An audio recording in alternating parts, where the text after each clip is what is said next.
memang ini ada kezaliman yang luar biasa, sehingga Allah Subhanahu wa Ta'ala nggak pakai lama langsung Allah jawab, nggak tanggung-tanggung loh. Dalam sejarah kepolisian Republik Indonesia, seorang perwira tinggi yang begitu jejak, begitu karirnya melesat dengan cepat. Bayangkan, melesat dengan cepat, begitu juga melesat dengan cepat ambruknya seorang Irjen Polisi Sambo. Untuk melakukan hal yang lain, dia lupa anggotanya sendiri, pengawalnya sendiri, begitu juga daripada tim khusus Satgasus Merah Putih sendiri, dia lupa. Sampai sebegitu samanya dengan menginstruksikan, padahal bisa dilakukan oleh daripada Irjen Polisi. Dan ini diduga adalah pembunuhan berencana, karena kalau kita melihat dari CCTV itu digiring.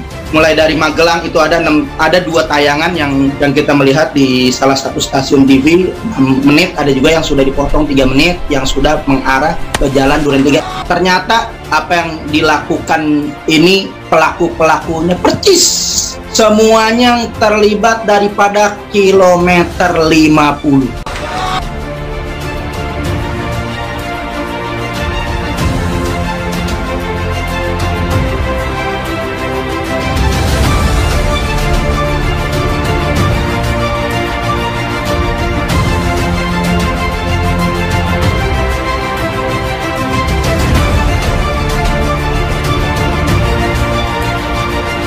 Ajak orang tua saya, keluarga saya tiap Jumat khusus itu munajat, zikir, menitip pada TH kepada para arwah, para syuhada, kemudian keluarga-keluarga, dan juga nggak pernah lepas kita sholawat Allahumma sholli ala sayyidina, sholawat asgilin itu kita baca terus. Dan kita juga minta doa kepada Allah Subhanahu wa Ta'ala, Habib Rizik diberikan kekuatan, kemudian juga para orang tua Laskar diberikan kekuatan untuk sampai kepada mereka orang-orang zalim ini benar-benar dihancurkan. Dan itu kita nggak pernah lepas putus doa itu, karena kita melihat memang ini ada kezaliman yang luar biasa, sehingga Allah Subhanahu wa Ta'ala nggak pakai lama langsung Allah jawab, nggak tanggung-tanggung loh. Dalam sejarah kepolisian Republik Indonesia, seorang perwira tinggi yang begitu jejak, begitu karirnya melesat dengan cepat. Bayangkan, melesat dengan cepat, begitu juga melesat dengan cepat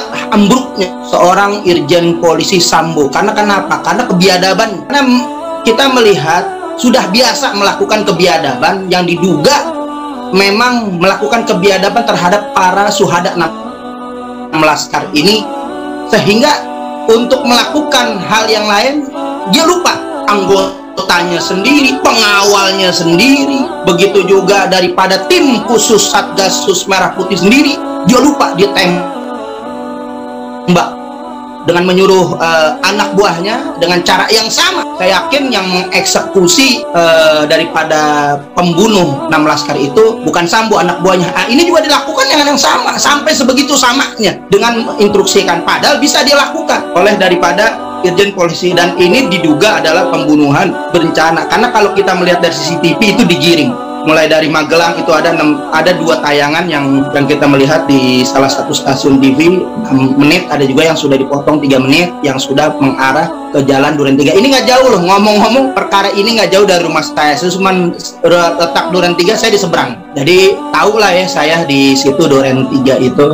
Jadi nggak posisinya tahu, dari mulai Saadat Tudarain itu ke kiri itu langsung Duren 3, kemudian masuk ke kanan itu udah langsung Komplek Polri. Nah, dari situ kita melihat ternyata apa yang dilakukan ini, pelakunya percis semuanya yang terlibat daripada kilometer 50. Dan ini ternyata kita nggak tahu kemarin menerawang siapa pelaku, apakah ada tim khusus yang ketika membantai kilometer 50 yang memang sepertinya Satgasus ini rapih menyimpan bangkai, begitu rapi ya, sehingga kita nggak bisa sampai ada tim khusus. Ternyata di Polri itu ada tim khusus yang melakukan tindakan-tindakan boleh dikatakan mafia di dalam tubuh kepolisian. Kita nggak duga penjahat berdinas, bajingan berdinas memakai institusi negara untuk kepentingan oligarki. Karena apa yang dilakukan Satgasus ini merupakan daripada perpanjangan oligarki,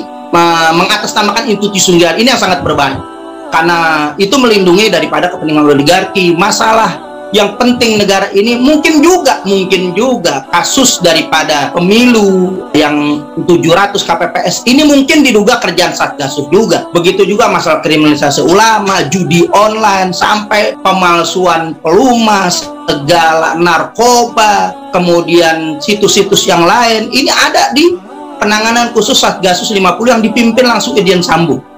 Nah, untuk itu kita meminta bukan saja daripada yang dicopot daripada Irjen Verdi Sambo, akan tetapi juga karena yang dinonaktifkan itu adalah Kapolres. Kapolres ini nggak mungkin nggak melaporkan kejadian ini kepada Kapolda, karena masih wilayah DKI Jakarta, maka pasti yang namanya Kapolres nggak berani melakukan tindakan sendiri dan nggak mungkin berkoordinasi dengan langsung dengan Irjen Sambo. Kenapa? Karena bukan tupoksinya, bukan wilayahnya. Karena Irjen Sambo ini adalah Kadif Propam yang bukan menguasai wilayah. Nah, yang menguasai wilayah DKI Jakarta adalah Fadil Imron.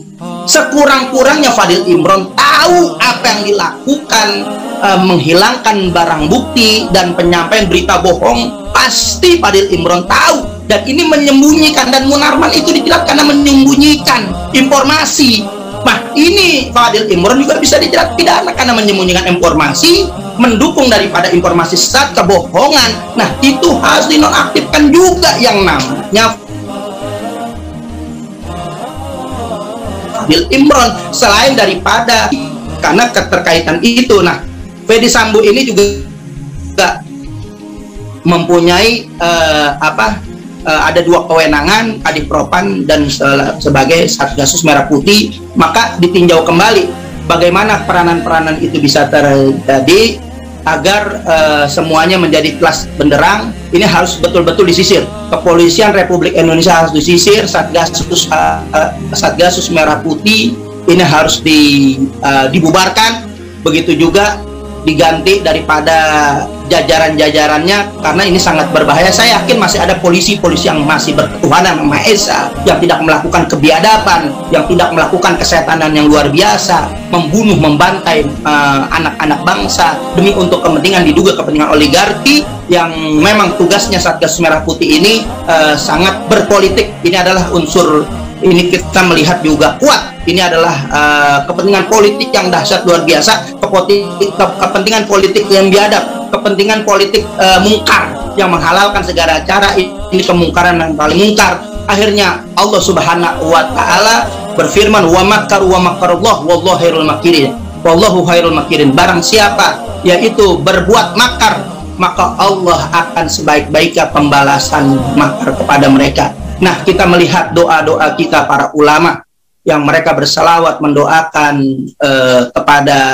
pemimpin kita, begitu juga mubahala yang dilakukan oleh daripada orang tua syuhada kilometer 50 yang rasanya sulit kalau kita pakai dengan kekuatan kita. Apa yang kita punya, institusi juga pemerintahan bukan, justru FPI justru malah dibubarkan. Tapi kekuatan doa itu Allah Subhanahu wa taala saat ini tunjukkan kekuatan yang begitu luar biasa. Segitu sejarah dalam paling parah kepolisian hanya ada di rezim ini. Seorang Irjen Bintang 2 bisa melakukan pembunuhan yang boleh dikatakan hal yang sepele.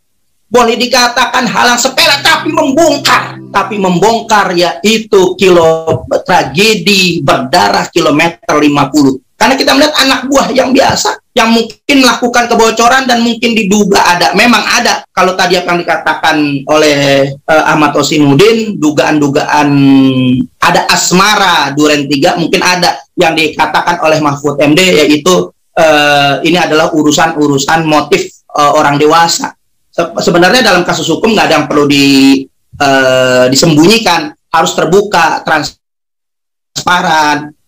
Padahal Mahfud MD juga meminta untuk semuanya, termasuk Presiden, harus transparan. Seharusnya transparan juga. Kalau memang ada jerat-jerat asmara di situ harus disampaikan. Mungkin asmara segi 3, mungkin asmara segi 4. Karena ada dugaan yang kita baca berseliweran, ada dugaan Irjen Polisi Sambo terlibat asmara dengan Kalita katanya. Ini nggak tahu ya. Ini kan hanya baru dugaan berita-berita yang saya baca begitu. Ya. Nah, mungkin juga ada dugaan antara Putri dengan Brigadir J juga. Jadi bisa ada ada asmara di antara segitiga, di antara juga segi empat gitu. Nah, mungkin dengan Allah Subhanahu wa taala membuka kasus seluruhnya, Habib Rizik dituduh fitnah dengan chat-chatnya, maka di situ terjadi juga Allah balas dengan ada unsur-unsur penyelewengan atau perselingkuhan di situ ada. Kemudian kilometer 50 yang dibantai itu ternyata Allah tunjukkan juga lewat mulut brigadir Irjen Sambo ini terbuka daripada pembantaian yang dilakukan oleh orang-orang yang memang semuanya termasuk dalam Satgas Merah Putih. Dan mungkin saya sudah membaca bahwa Brigadir J ini termasuk Satgas Merah Putih, dan mungkin terlibat langsung Brigadir J ini dalam kasus kilometer 50. Artinya dengan salawat kita, Allahumma sholli ala Sayyidina Muhammad wa azgilin zalimin bi zalimin. Orang zalim disibukkan dengan orang zalim dibantai dengan orang zalim, karena Satgasus Merah Putih itu bagian seluruhnya terlibat langsung ataupun langsung, yang pasti mereka mengorbankan daripada 6 laskar, yaitu FPI yang dibantai, yang memang jajaran-jajaran itu semuanya masuk terjerat dalam kasus Brigadir Joshua,